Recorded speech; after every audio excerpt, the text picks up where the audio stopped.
نحمده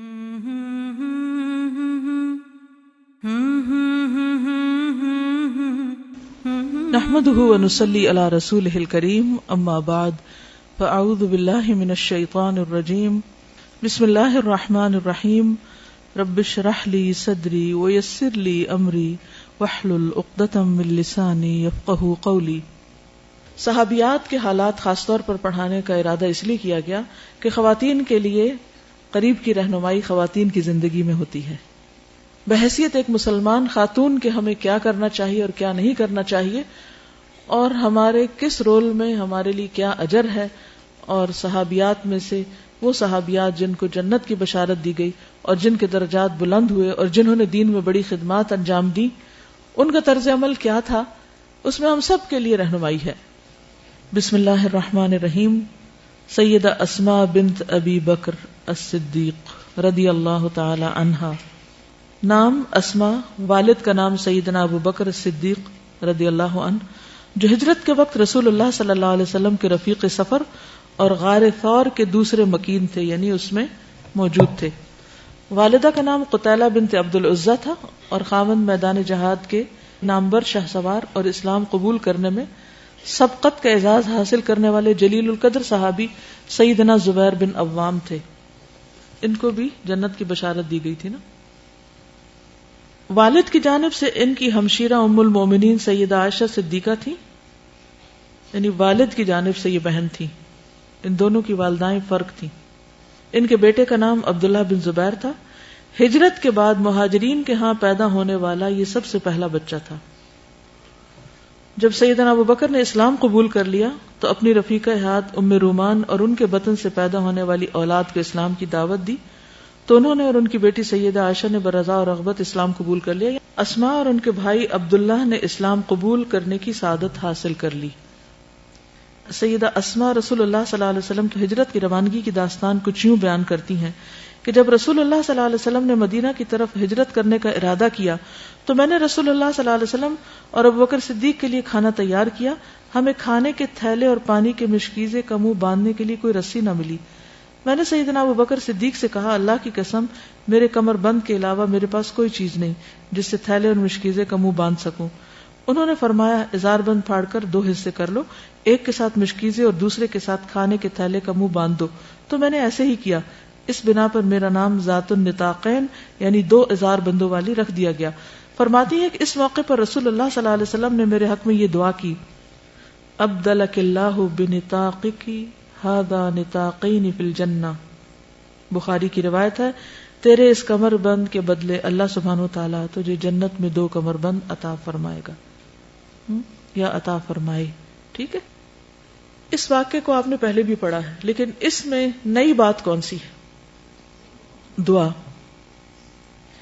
ہمارے سیکھنے کی بات یہاں یہ ہے کہ جب کوئی شخص آپ کے ساتھ احسان کرے یا پھر براہ راست آپ کے ساتھ نہ بھی کرے، دین کا کوئی کام کرے، تو اس کے لیے بھی آپ شکر گزار ہوں اور آپ اس کے لیے دعا کریں۔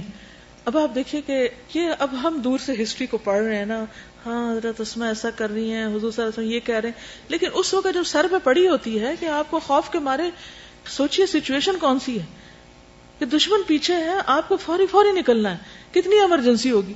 ہم سارے کام ایمرجنسی میں خراب کرتے ہیں، سارے تعلقات میں وہی گڑبڑ کرتے ہیں جلد بازی میں، لیکن آپ نے اس موقع پر بھی کتنے ٹھہراؤ کے ساتھ کتنے بہترین طریقے سے یہ کام کیا۔ قریش کو رسول اللہ صلی اللہ علیہ وسلم اور ان کے ساتھی سیدنا ابو بکر صدیق کا کوئی نشان نہ ملا۔ سیدہ اسماء فرماتی ہیں، جب رسول اللہ صلی اللہ علیہ وسلم سفر ہجرت پر روانہ ہو گئے تو قریش کی ایک ٹولی ہمارے پاس آئی، ان کے ساتھ ابو جہل بن ہشام بھی تھا۔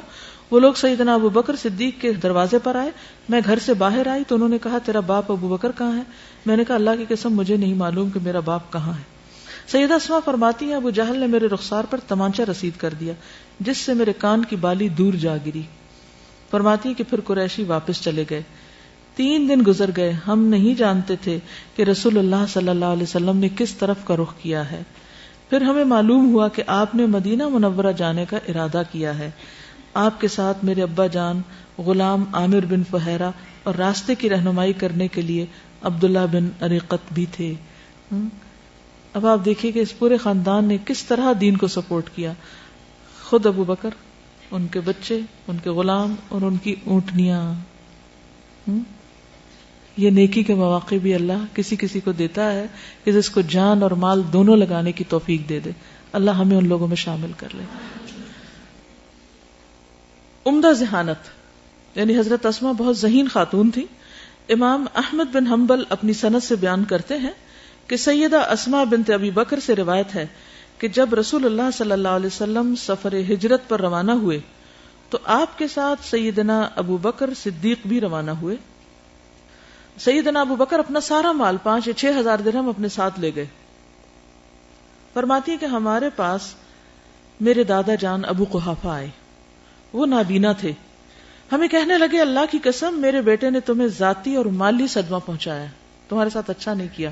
بزرگ تھے خاندان کے. ایسے بزرگ ہر خاندان میں ہوتے ہیں، وہ اپنی ٹرمز میں سوچتے ہیں اور ان کے نفع نقصان کے اپنے کچھ معیار ہوتے ہیں. ہم چونکہ بزرگوں کا بہت احترام کرتے ہیں، اس لیے ہم کیا چاہتے ہیں کہ جو دین ہمیں پتہ چل چکا ہے یا جو ہماری سوچ بن گئی ہے جسے ہم صحیح سمجھتے ہیں وہ بھی انہی چیزوں کو صحیح سمجھے. لیکن اگر وہ کچھ اور کہتے ہیں تو ہمیں بڑی حیرت بھی ہوتی ہے اور بعض اوقات ہم ڈاما ڈول ہو جاتے ہیں کہ اب ان کی بات مانے یا پھر قرآن و سنت کی مانے. تو ایسے میں آپ دیکھیے کہ حضرت اسماء نے کیا کیا. انہوں نے آ کر اپنے بیٹے کی شکایت کی، یعنی ان کے والد کے خلاف ان سے بات کی. کہتی ہیں کہ میں نے کہا دادا جان ایسی بات نہیں ہے، وہ ہمارے لیے بہت کچھ چھوڑ کے گئے. کہتی ہیں کہ میں نے گھر کے روشن دان میں کچھ سنگریزے رکھ کر ان پہ کپڑا ڈال دیا تھا، یعنی پتھر کے ٹکڑے چھوٹے چھوٹے رکھ کے ان پہ کپڑا ڈال دیا تھا جہاں میرے ابا جان درہم و دینار رکھا کرتے تھے. پھر میں نے ان کا ہاتھ پکڑ کر کہا دادا جان اپنا ہاتھ اس پہ رکھیے اور دیکھیے کہ وہ کتنا مال ہمارے لیے چھوڑ گئے ہیں. تو انہوں نے کہا اگر وہ اتنا مال چھوڑ گئے ہیں تو پھر ٹھیک ہے، اس نے بہت اچھا کیا، یہ مشکل وقت میں تمہارے کام آئے گا. فرماتی ہیں اللہ کی قسم انہوں نے ہمارے لیے کوئی چیز بھی نہیں چھوڑی تھی، لیکن میں نے چاہا کہ اس طریقے سے میں بوڑھے دادا جان کی تسلی کرا دوں. یہ حکمت بھی تھی، ذہانت بھی تھی. اس سے پتہ چلتا ہے کہ مختلف ڈیفیکلٹ سچویشن سے کس طرح ڈیل کیا جاتا ہے. عام طور پر ہم کیا کرتے ہیں، جب کوئی ایک شخص دوسرے کی شکایت ہمارے پاس لے کر آئے تو ہم بجائے اس کے کہ جو شخص ہمارے سامنے نہیں اس کا دفاع کریں، ہم سامنے والے کی ہاں میں ہاں ملانا شروع کر دیتے ہیں کیونکہ یہ زیادہ کنوینئنٹ ہوتا ہے. پھر اسی طرح ہم بعض اوقات یہ سوچ کر کہ ہمیں بالکل صحیح بات کرنی ہے اور ہم اس وقت بہت امانت دار بن کر پیش آئیں، ہم حقیقت کھول دیتے ہیں معاملات کی، جس سے اور زیادہ خرابی پیدا ہوتی ہے. یا حکمت کا تقاضا یہ تھا کہ اس وقت وہ نابینا بھی ہیں، ابو قحافہ ضعیف بھی ہیں، بیٹے کے جانے کا بھی صدمہ ہے. اس موقع پر ان کو مزید صدمے سے دوچار نہ کریں اور ان کا دھیان بانٹ دیں، ان کا دھیان کسی اور طرف کر دیں کہ آپ فکر نہیں کریں، یہ دیکھیں ہے کچھ. ابھی آپ دیکھیں کہ یہ کوئی جھوٹ نہیں تھا، یہ کس کو آپ توریہ کہہ سکتے ہیں یا پھر آپ یہ کہہ سکتے ہیں کہ ان کی دلجوئی کے لیے، ان کی تسلی کے لیے ان کو کہ یہ ہمارے پاس چھوڑ گئے، اور وہ پتھر تو چھوڑے ہوئے تھے نا، چاہے ان کی کوئی بھی ویلیو نہیں تھی، کہ ہمارے پاس بہت کچھ ہے، آپ دیکھیں رکھا ہے یہیں پر. اسماء بنت ابی بکر سے روایت ہے کہ وہ نبی صلی اللہ علیہ وسلم کے پاس حاضر ہوئی. عرض کیا اے اللہ کے نبی میرے پاس کوئی چیز نہیں سوائے اس کے جو زبیر مجھے دیں، یعنی میں خود کچھ نہیں کماتی، کچھ ہے ہی نہیں، میں کیا صدقہ کروں؟ کیا مجھ پر کوئی گناہ ہے کہ اگر میں اس دیے ہوئے میں سے کچھ صدقہ کروں؟ یہ اکثر عورتوں کا سوال ہوتا ہے. تو حضرت اسماء نے یہ سوال نبی صلی اللہ علیہ وسلم سے کر کے ہمارے لیے جواب لے لیا. تو آپ نے فرمایا جتنی تم میں طاقت ہو اتنا دو، ولا تو کی فیو کا علیہ کی، اور جمع کر کے نہ رکھو ورنہ اللہ تم کو بھی دینا بند کر دے گا.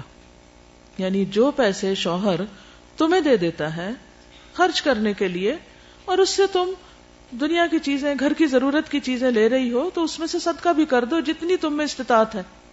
آپ صلی اللہ علیہ وسلم کا جواب بہت خوبصورت ہے. آپ نے فرمایا جتنی تم میں طاقت ہو، جو تم اس میں سے کر سکتی ہو اسے دے دو اور جمع کر کے نہ رکھو. لا تو کی فیو کا علیہ کی، بند نہ کرو، تم پہ بھی بند کر دیا جائے گا. حضرت اسما کو چونکہ حضور صلی اللہ علیہ وسلم فرمایا تھا کہ تم بند نہ کرو، تم پہ بھی روک دیا جائے گا، تو وہ روکتی نہیں تھی، جو آتا تھا جب دینا ہوتا تھا ساتھ ساتھ دیتی جاتی تھی. اور حضرت عائشہ کیا کرتی تھی کہ وہ جب کچھ اکٹھا ہو جاتا، جمع ہو جاتا، پھر اس کے ساتھ وہ دیتی. دونوں ہی طریقے درست ہیں. عبداللہ بن زبیر سے روایت ہے، کہتے ہیں کہ میں نے عائشہ رضی اللہ تعالی عنہا اور اسما سے زیادہ کسی عورت کو سخی نہیں دیکھا.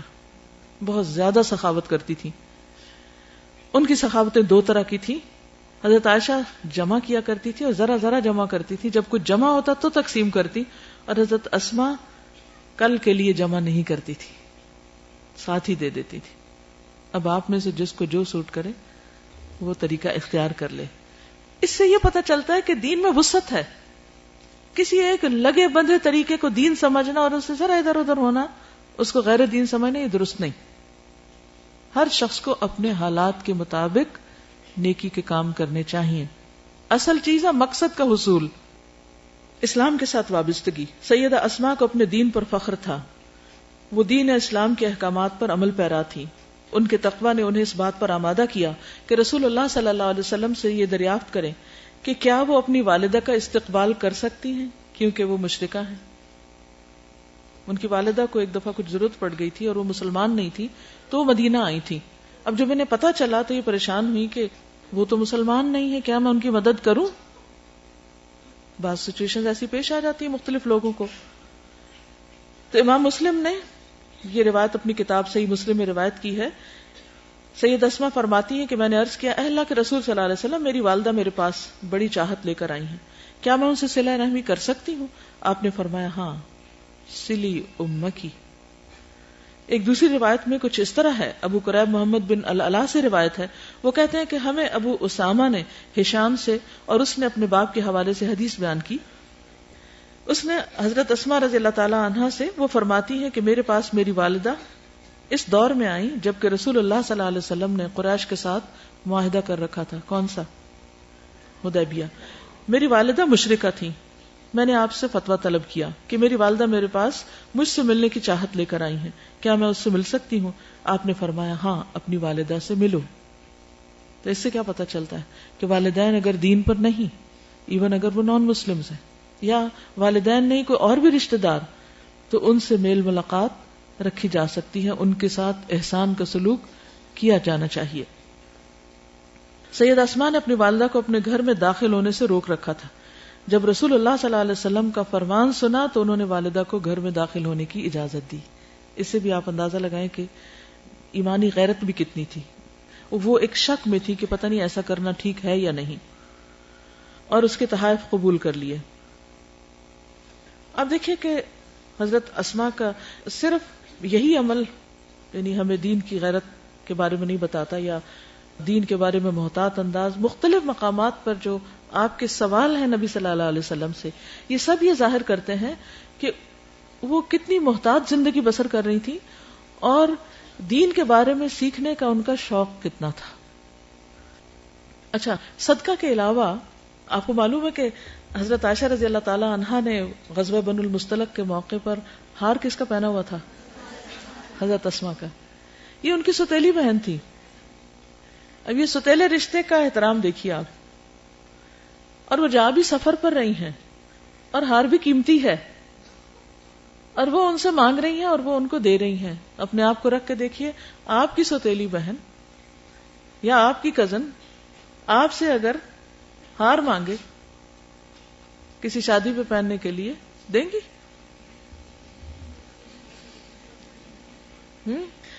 فیصلہ آپ کا ہے جیسے بھی.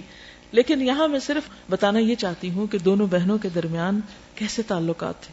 اگر کسی کو یہ پتا نہ ہو کہ یہ دو بہنیں مختلف ماؤں سے تھیں تو کوئی اندازہ نہیں کر سکتا کہ یہ سوتیلی بھی تھی. یعنی بہت سی حقیقی بہنوں سے زیادہ بہترین تعلقات تھے ان کے باہمی. یہی اصل دین ہے کہ ہمارے اپنے خاندان میں، ہمارے اپنے بہن بھائیوں کے ساتھ، اپنے رشتہ داروں کے ساتھ، اپنے بزرگوں کے ساتھ، اپنے چھوٹوں کے ساتھ ہمارے معاملات کیسے ہیں. اگر ہمارے دین نے ان تعلقات کو خوبصورت نہیں بنایا تو اس کا مطلب ہم نے دین کی روح کو نہیں پایا. اس سے یہ پتہ چلتا ہے کہ صدقہ کرنے کے علاوہ عاریتن بھی چیزیں دے دیا کرتی تھی. بہت باحیا خاتون تھی. اسما بنت ابی بکر سے روایت ہے کہ ہم لوگ رسول اللہ صلی اللہ علیہ وسلم کے ساتھ حج کے لیے روانہ ہوئے. جب مقام عرج پر پہنچے تو رسول اللہ صلی اللہ علیہ وسلم اترے اور ہم لوگ بھی اتر گئے. عائشہ رضی اللہ تعالی عنہا رسول اللہ صلی اللہ علیہ وسلم کے پاس بیٹھی اور میں اپنے والد کے پاس بیٹھی. اس جملے پر غور کیجیے گا. ابو بکر اور رسول اللہ صلی اللہ علیہ وسلم کے کھانے پینے کا سامان ایک اونٹ پر تھا، یعنی دونوں کا، ابو بکر اور حضور صلی اللہ علیہ وسلم کا. جو ابو بکر کے غلام کے پاس تھا وہ اونٹ. ابو بکر اس غلام کی آمد کے انتظار میں بیٹھے ہوئے تھے. جب وہ شخص آیا تو اونٹ ساتھ نہ آیا، اس نے اونٹ گما دیا. ابو بکر نے پوچھا اونٹ کا ہے؟ غلام نے کہا کل رات وہ کہیں گم ہو گیا تھا. ابو بکر بولے ایک ہی تو اونٹ تھا اور تم نے وہ بھی گم کر دیا. یہ کہہ کر ابو بکر نے غلام کو مارنا شروع کر دیا. یہ دیکھ کر رسول اللہ صلی اللہ علیہ وسلم مسکراتے رہے اور کہتے رہے ذرا دیکھو اس محرم کو، یعنی احرام کی حالت میں یہ کیا کر رہا ہے. ابن ابی رزمہ نے کہا کہ رسول اللہ صلی اللہ علیہ وسلم نے صرف یہ فرمایا ذرا دیکھو اس محرم کو کیا کر رہا ہے اور مسکراتے رہے، اس سے زائد کچھ نہیں کہا. اس سے بھی بہت کچھ سیکھنے کو ملتا ہے. پہلی بات کہ جب سفر میں اترے آپ تو حضرت اسما حضرت عائشہ کے ساتھ حضور صلی اللہ علیہ وسلم کے ساتھ نہیں بیٹھ گئی، بلکہ کیا کیا، والد کی طرف آ گئی، وہاں بیٹھ گئی اور حضرت عائشہ کو حضور صلی اللہ علیہ وسلم کے پاس چھوڑ دیا. یوں محسوس ہوتا کہ قریب قریب ہی تھے کہیں، لیکن بیٹھنے میں اس سے ان کے حیا کا پتہ چلتا ہے. دوسری بات یہاں پر آپ دیکھیے کہ ابو بکر کے غلام نے اونٹ گم کر دیا اور کھانا پینا تھا، اس پہ کوئی معمولی بات نہیں تھی. سفر میں تھے، اب احرام کی حالت میں کیا حکم ہے؟ فمن فرض فیہن الحج فلا رفث ولا فسوق ولا جدال فی الحج. کیا وہ اس کی خلاف ورزی نہیں کر رہے؟ اس حد تک سرزنش کی اجازت ہے. لڑائی جھگڑا فتنہ فساد نہیں، لیکن سمجھانے میں اگر کوئی لفظ سخت ہو جائے تو کوئی حرج نہیں.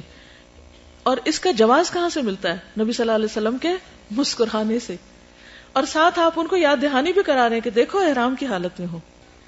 حضرت اسما کو مردوں کے ساتھ چلنے میں بھی بہت حیا تھی. اسما بنت ابی بکر کہتی ہیں کہ زبیر رضی اللہ عنہ کی وہ زمین جو رسول اللہ صلی اللہ علیہ وسلم نے ان کو دی تھی، ان کے شوہر کو، اس سے میں اپنے سر پر کھجور کی گٹلیاں گھر لایا کرتی تھی. یعنی کھجور کی گٹلیاں اٹھا کر سر پہ لاد کے لایا کرتی تھی. یہ زمین میرے گھر سے 2 میل دور تھی. ایک روز میں آ رہی تھی اور گٹلیاں میرے سر پر تھیں. راستے میں رسول اللہ صلی اللہ علیہ وسلم سے ملاقات ہو گئی. آپ کے ساتھ قبیلہ انصار کے کئی آدمی تھے. آپ نے مجھے بلایا، پھر اپنے اونٹ پر بٹھانے کے لیے کہا.